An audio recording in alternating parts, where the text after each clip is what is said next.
Muy buenos días, bienvenidos sean todos al devocional del día de hoy, miércoles 14 de octubre. Y vamos a estar estudiando en la mañana de hoy el texto de Santiago capítulo 1, versículos 21 al 25, que nos ayudan a hacer un buen complemento del devocional anterior, donde aprendíamos cómo Dios es nuestro amoroso artífice, es el amoroso artífice, de nuestra salvación. Y como respuesta natural a la salvación y al cambio de naturaleza espiritual que hemos tenido, el texto de Santiago nos cae perfecto para completar la idea, porque habla justamente de cómo la vida del hombre es bendecida por la palabra de Dios. Y es que cuando el hombre obedece lo que dice la Escritura, cuando el hombre guarda los mandamientos de la Escritura, cuando el hombre obedece a Dios y lo tiene en cuenta a la hora de tomar sus decisiones, podemos ver cómo la vida de ese hombre es bendecida, es prosperada y es bienaventurada. Muchas veces nosotros cuando oramos le pedimos al Señor lo que queremos y lo que deseamos. Y le decimos a Dios, dame esto, dame aquello, permite lo otro. Y eso es frustrante, porque muchas veces la respuesta de Dios a todo eso es no. Entonces uno dice, bueno, ¿y entonces qué es lo que Dios quiere para mi vida? Porque Dios no permite esto, porque Dios no quiere hacer eso. Y es entonces donde debemos recordar un pasaje de Santiago también que dice, pedís y no recibís, porque pedís mal. Pedimos mal porque no pedimos de acuerdo a la voluntad de Dios. No pedimos de acuerdo a lo que Dios quiere. Y es ahí el tema. Dios no hace lo que yo quiero, sino que Dios hace su voluntad. Y los que tenemos que alinearnos con la voluntad de Dios somos nosotros. Y para poder alinearnos con la voluntad de Dios y ver nuestras oraciones, cómo se responden, primero tenemos que conocer lo que Dios quiere, conocer su voluntad y por supuesto guardar su palabra. Dice la palabra entonces en Santiago capítulo 1 versículos 21 al 25, por lo cual dejad toda inmundicia y superfluidad de malicia, y recibid con mansedumbre la palabra implantada, la cual puede salvar vuestras almas. Mas sed hacedores de la palabra y no solamente oidores, engañándoos a vosotros mismos. Porque si alguno es oidor de la palabra y no hacedor, este es semejante al hombre que considera en un espejo su rostro natural, porque él se considera a sí mismo y se va y luego se olvida cómo era. Mas el que mira atentamente, y esto es interesante, el que mira atentamente en la perfecta ley de la libertad y persevera en ella, no siendo oidor olvidadizo, sino hacedor de la obra, este será bienaventurado en lo que hace. La vida del hombre es bendecida por la palabra de Dios, y esto tiene que ver con cuánto yo obedezco lo que Dios me pide. Conocer la palabra de Dios no es lo que yo sé, no es cuánto yo sé de la palabra, cuántos capítulos o versículos me he memorizado, o si yo conozco lo que dice este versículo bíblico en griego, en hebreo, en arameo. Conocer la palabra del Señor es directamente proporcional, para aquellos que les gusta la matemática, es directamente proporcional con cuánto yo obedezco la palabra. Porque cuando yo leo la palabra, escucho la palabra, pero no la pongo por obra, yo olvido cómo era esa palabra. Y uno de pronto dice, pero ven acá, a mí no se me olvida, o sea, porque mi memoria funciona bien. Sí, pero se te olvida cumplirla, se te olvida ponerla por obra, se te olvida cuándo la debes utilizar y qué es lo que Dios promete cuando te pide que hagas tú eso que las palabras te están mandando. Mientras que la persona que cumple la palabra, esa persona, si persevera en ella, esa persona es bienaventurada por el Señor. Entonces, te lo voy a repetir. Mira, el conocer la palabra del Señor es directamente proporcional a la obediencia. Cuanto yo más obedezco la palabra de Dios, más yo conozco a Dios, más yo conozco su palabra. Esa es la regla de la Biblia. Lo que yo creo que yo sé, no lo sé hasta que yo no lo hago. Así de sencillo y así de fácil. Y esto me recuerda muchísimo cómo a veces el ser humano puede ser hipócrita.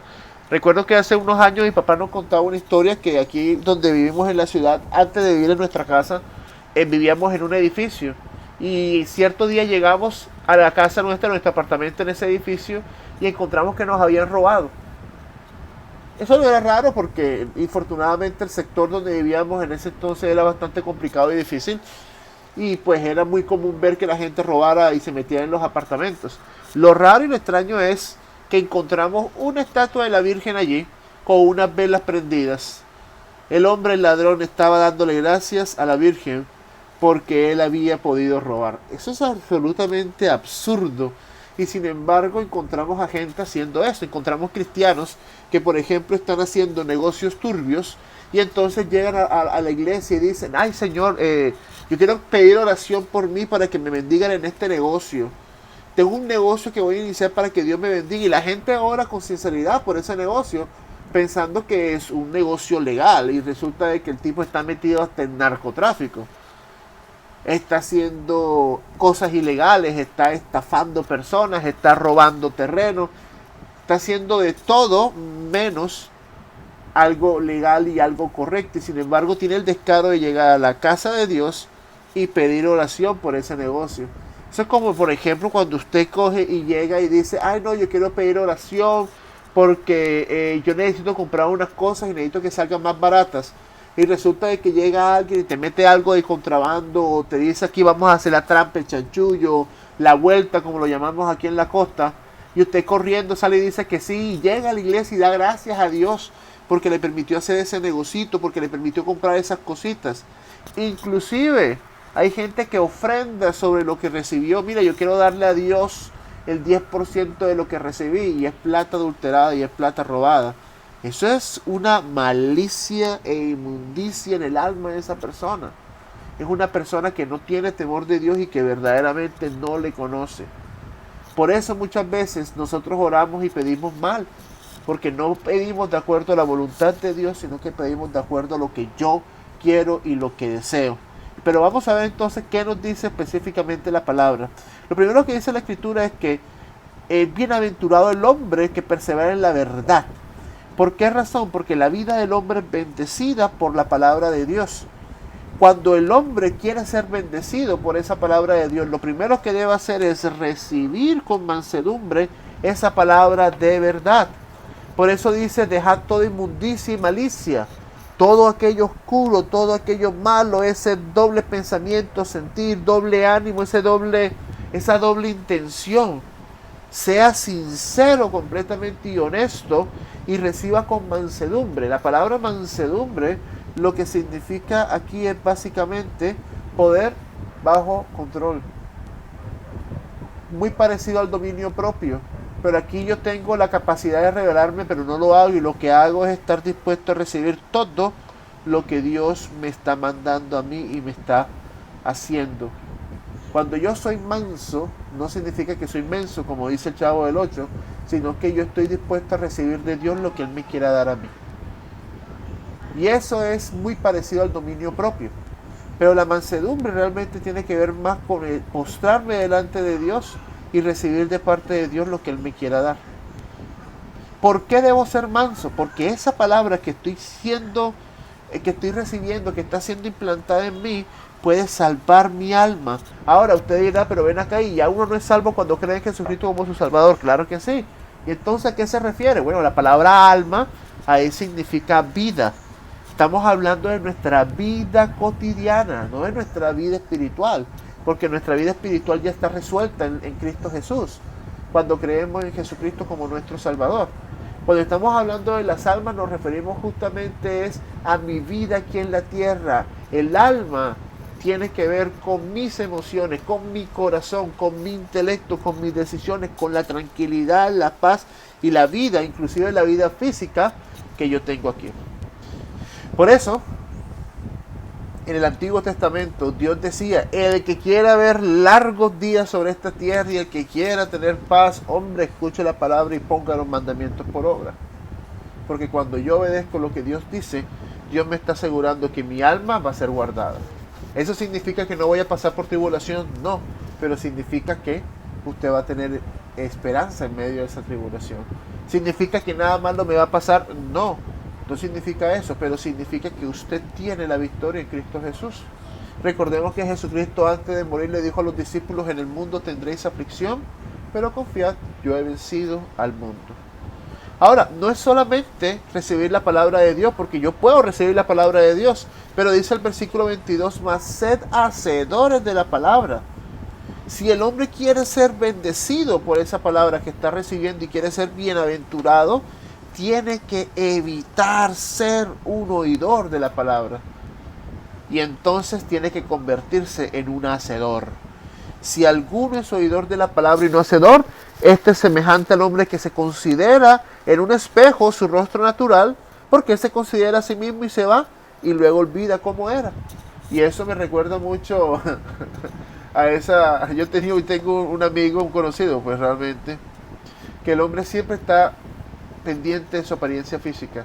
Cada 2 minutos tú lo ves y siempre está mirándose al espejo, arreglándose el pelito, remangándose las mangas de la camiseta para que se le vean los bíceps más grandes, se pone la ropa más apretadita, se mira para ver cómo se ve él. Y no es que el hombre sea gay, pero sí es metrosexual. Y cada 2, 3 minutos tú lo ves frente al espejo y tú dices, hombre, mijo, ¿pero qué? ¿Se te olvidó cómo eras? ¿Se te olvidó la cara? Eso se llama vanidad. Esa es la vanidad. Y resulta que nosotros caemos en la vanidad de la palabra. Cuando con nosotros no ponemos por obra lo que Dios nos manda en la palabra, se nos olvida que debemos cumplirla, se nos olvida cuál es el propósito de ella, y entonces intercambiamos lo que es la práctica de la palabra de Dios, el cumplimiento de ella, por el conocimiento. Y yo te voy a repetir eso en palabras de pronto que sean un poco más claras. Muchas veces nos conformamos con conocer la palabra y no con cumplirla.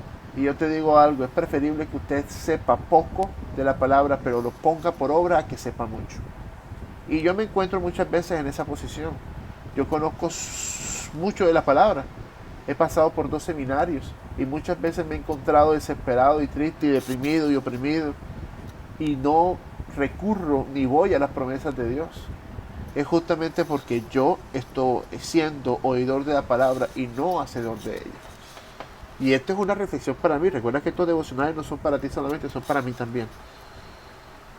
Por eso comparto mis devocionales contigo, porque esto también me cae a mí. Yo muchas veces me encuentro en la posición de ser un oidor de la palabra y no un hacedor de ella. Y no voy a sacar la excusa de que yo soy humano y me equivoco, porque usted conoce la palabra del Señor, yo conozco la palabra del Señor y yo sé qué es lo que debo hacer, pero entonces prefiero hacerme el loco. Prefiero hacerme el loco y se me olvida qué es lo que yo debo hacer. Se me olvida cómo cumplir la palabra. O peor aún, me rebelo y no lo hago. Sencillamente digo no. Punto. Esa actitud negativa y oscura es la que nosotros debemos evitar. Si usted quiere ser bendecido por el Señor, si yo quiero ser bendecido por la palabra de Dios, lo primero que yo tengo que ser es manso para recibir la palabra de Dios, pero también tengo que evitar ser un oidor de la palabra y más bien ser un hacedor de ella. Ahora, como último, Santiago nos dice a nosotros que el hombre que quiere ser bendecido por la palabra de Dios, el que quiera ser bienaventurado en su vida, debe vivir según los principios de la palabra de verdad.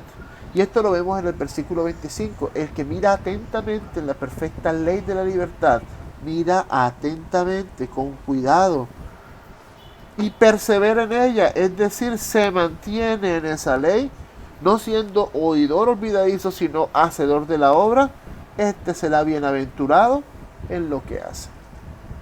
Y esa es la promesa bíblica.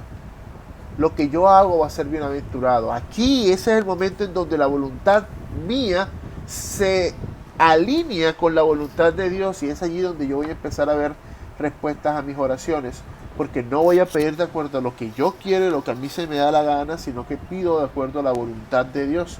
Y es entonces donde yo veo como Dios dice, ahora sí estás pidiendo como debe ser.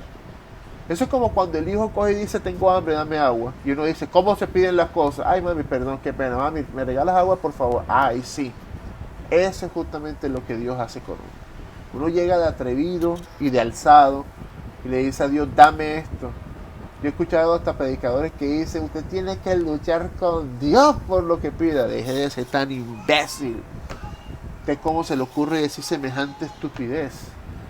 ¿Cómo usted se va a poner a pelear con Dios por lo que quiere o no? ¿Qué hizo Dios con Nabucodonosor en el libro de Daniel? Nabucodonosor se las tiraba del machito, del chacho de la película, y Dios lo puso a comer hierba. Y cuando Nabucodonosor, después de años, levantó los ojos al cielo y, ay Dios mío, tú eres más grande que yo, ahí Dios le dijo, ahora sí te devuelvo la cordura. ¿Y qué fue lo primero que hizo Nabucodonosor? Yo reconozco que Dios es Dios. No hay nadie más grande que Él. No hay nadie que detenga su mano y que le diga a Dios qué es lo que haces. Nosotros los seres humanos somos completos y absolutamente insignificantes y no tenemos ningún derecho de decirle a Dios, tú por qué haces esto, tú por qué haces aquello. Dios en su misericordia no nos mata a nosotros de un rayo cuando cogemos y le reclamamos de esa manera. Dios entiende nuestra frustración y entiende nuestro corazón y Dios sabe que lo decimos con dolor. Pero hay otros atrevidos que salen, luchen por lo que quieren, pacten con Dios que Él tiene que obedecer. Vea, si usted está yendo a una iglesia donde le dicen que Dios tiene que hacer lo que el pastor, lo que el profeta, lo que el apóstol o lo que usted diga, salga corriendo de ahí. Salga corriendo de ahí porque ahí no se está predicando la palabra de verdad. Dios es un Dios que es santo, soberano, poderoso, eterno y está sobre todas las cosas. A Dios nadie le dice cómo debe hacer las cosas. A Dios nadie le dice cómo debe tomar sus decisiones. Y Dios sabe cuándo dice sí y cuándo dice no. Y si Él dice sí, es sí. Y si Él dice no, es no. Y entonces nosotros somos los que tenemos que acercarnos a Dios y preguntarle, bueno, si es no, cuéntame por qué y cómo puedo yo entonces corregir. Esta es una palabra que es dura. Es dura porque muchas veces queremos hacer nuestra voluntad. No queremos cumplir lo que dice la palabra. Pensamos que somos más sabios que Dios y que podemos tomar mejores decisiones que Él. Y por aquí tiene que ser Dios. Estoy seguro que Dios me va a responder porque por aquí es. Vea, hasta que usted no reciba con la palabra de Dios con mansedumbre y evite ser un oidor de la palabra y más bien viva según los principios de ella, hasta ese momento usted no diga que es por ahí. Hasta ese momento usted no diga que Dios quiere eso. Porque usted está apenas aprendiendo y recibiendo qué es lo que Dios quiere. Y entonces lo que Dios quiere, cuando usted vive de acuerdo a la palabra, verdaderamente lo está conociendo y está conociendo la voluntad de Dios, usted coge y dice, hombre, seguramente esto es lo que Dios quiere. No lo que yo quiero, sino lo que tú. Mira, Jesucristo, siendo el Hijo de Dios y siendo Dios encarnado, ¿qué fue lo que le dijo a Él antes de morir? Señor Dios, pasa de mí esta copa, pero no sea lo que yo quiera, sino lo que tú. Hasta Él mismo se sometió a lo que dijo el Padre, teniendo el derecho de coger y decir no. Él mismo se sometió a lo que dijo el Padre.